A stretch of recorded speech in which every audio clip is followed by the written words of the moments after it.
Ever felt like your data is playing hide and seek, showing one number in Google Analytics and a completely different one in Looker Studio?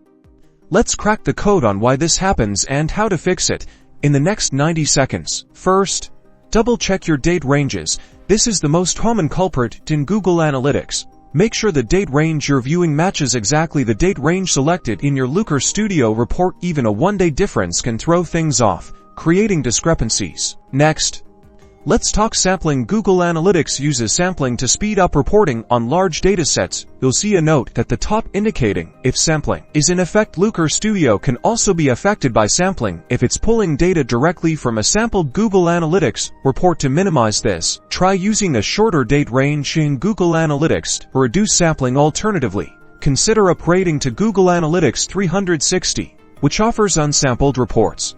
Filters can also be sneaky culprits in Google Analytics.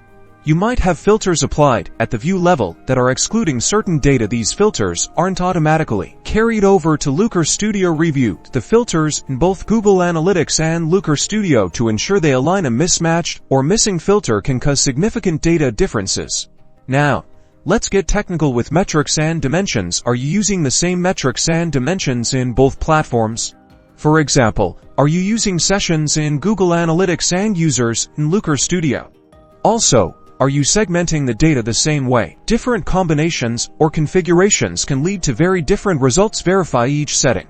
Finally, consider processing delays. Google Analytics data isn't always real-time. There can be a lag of up to 2,448 hours for complete data processing. If you're comparing very recent data, give it some time to fully process in Google Analytics before pulling it into Looker Studio. This will minimize any inconsistencies.